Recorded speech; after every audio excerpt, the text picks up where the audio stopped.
Good morning, my dear brothers and sisters, and welcome to the Manila Cathedral.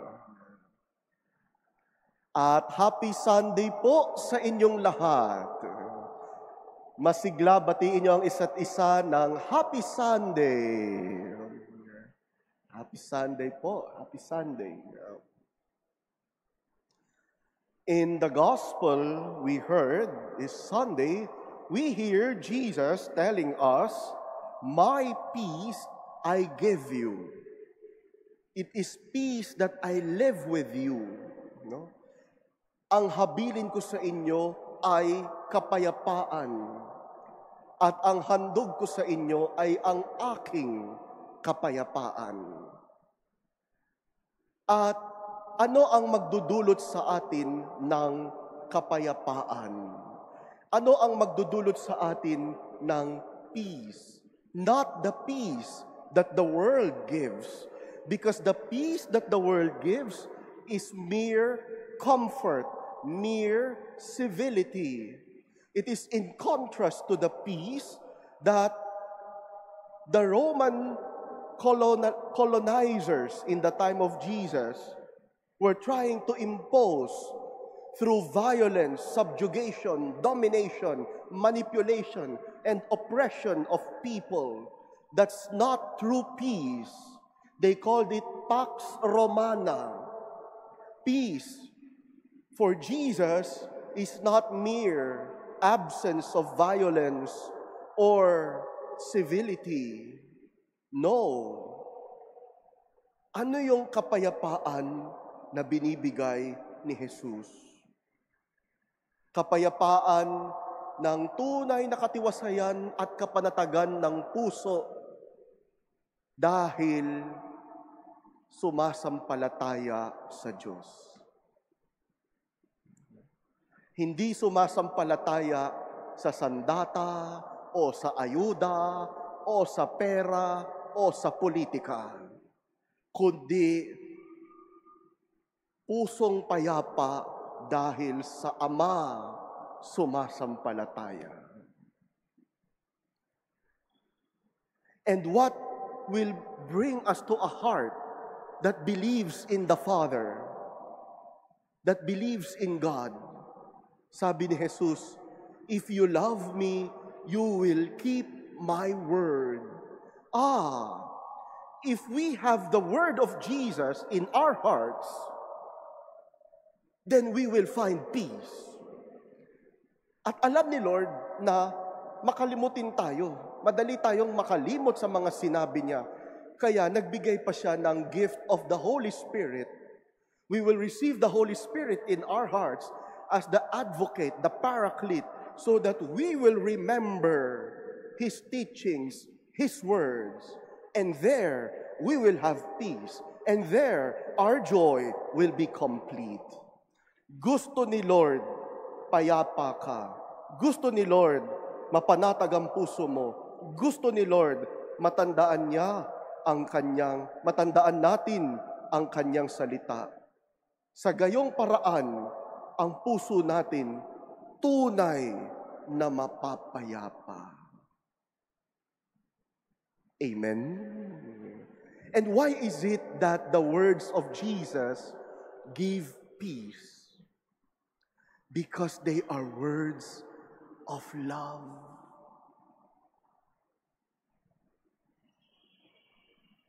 Yung mga salita ni Jesus ay salita ng pag-ibig. Pag-ibig na buo, pag-ibig na buhos, pag-ibig na lubos, pag-ibig kahit maubos. At pag naranasan natin ang ganong pag-ibig, mapapayapa ang puso natin. Gusto ni Jesus mapayapa tayo dahil mahal niya tayo. Jesus loves us. That's why He gives us peace. His words are the words of love, the words that make peace. Palakpakan natin ang Panginoon.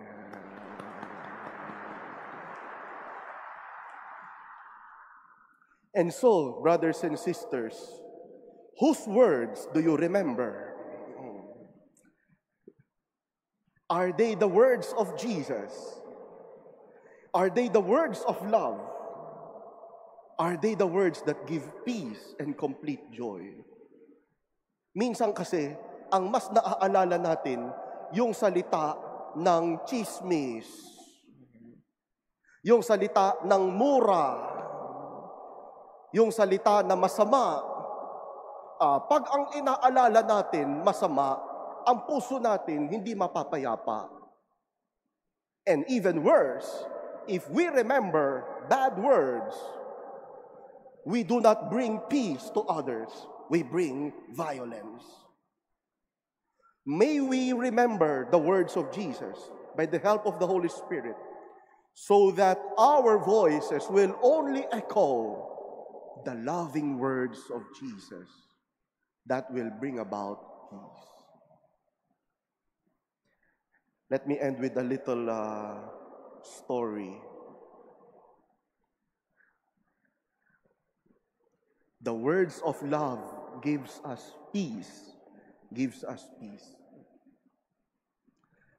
One time, and I won't tell where, no, and when this happened, no, but one time, somebody came to me and asked me to sign a document.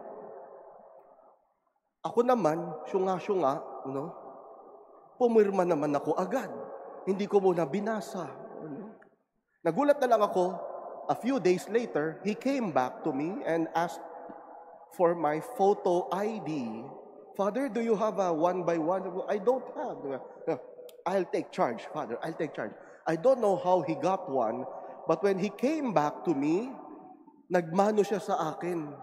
Pagmano niya sa akin, pagkuha niya ng kamay ko, may ipit. May nakaipit. Plastic. When I looked at it, it's an ID card laminated.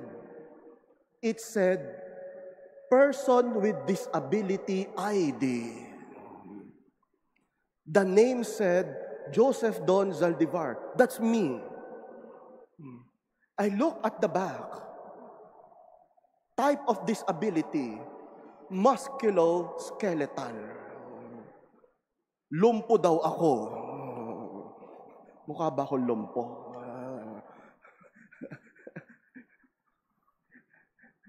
You know, I showed it to my mother, you know. Sabi sa akin nung naggawa ng ID, Father, magmula ngayon, discounted ka na. Wow! I don't want to judge him, no? I know it's corruption, but I believe he has good intentions. Gusto lang niyang dumali ang buhay ng pari niya, no? But I showed the ID to my mother. I told my mom, oh, look, naunahan pa kita. Magka-discount. Ikaw, hindi ka pa senior, pero ako, PWD na. Sabi ng nanay ko sa akin, my mom told me, okay, gamitin mo yan, matutuluyan ka.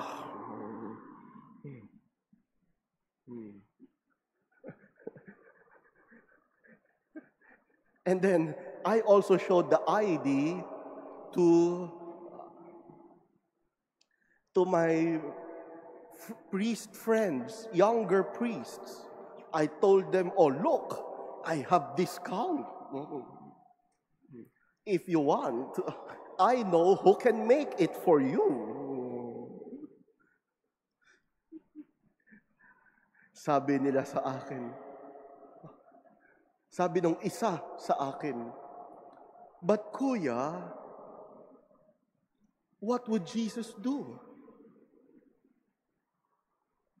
Sabi ko, ikaw naman, 20% lang. Jesus ka na dyan. But you know what? The words of my mom, the words of that priest, remained in my heart.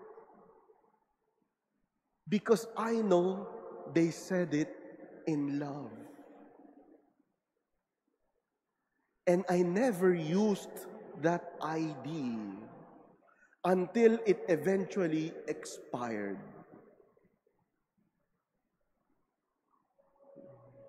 Except for one very tempting moment, really very tempting. I was coming from Landmark, Makati, and I had to ride a jeep going to Pateros. It was a Friday evening around Christmas time. No transportation available. Trains are filled up. Taxis are all occupied. Grab and Uber, there was still Uber that time, were unavailable. And the only option left was the jeepney ride from Landmark, Ayala to Pateros. But the line was really very, very long. 3 layers of a queue. Ang haba ng pila. No? That was already around 7 p.m. No? And with that line, I think matagal akong makakauwi. And then I saw at the head of the queue, at the beginning of the line, is a marker that said, special lane.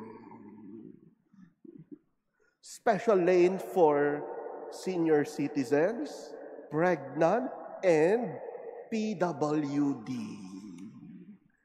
Sabi ko, parang di ako makalakad ngayon. I feel weak to walk. So I was already getting my wallet. I was taking out the ID. But again, as I was doing that, I can already hear my mother telling me, sige, matutuluyan ka. And my brother priest telling me, what would Jesus do? And with that, I took a deep breath, put it back in the wallet, back in my pocket, and lined up. On the line, I saw families excited to go home. Kids playing joyfully. I had stories with many of them. Some even talked to me for confession. I arrived in the parish at 1 in the morning. But I was in so much peace. In so much peace. It is the peace that the world cannot give. It is the peace that comes from words of love.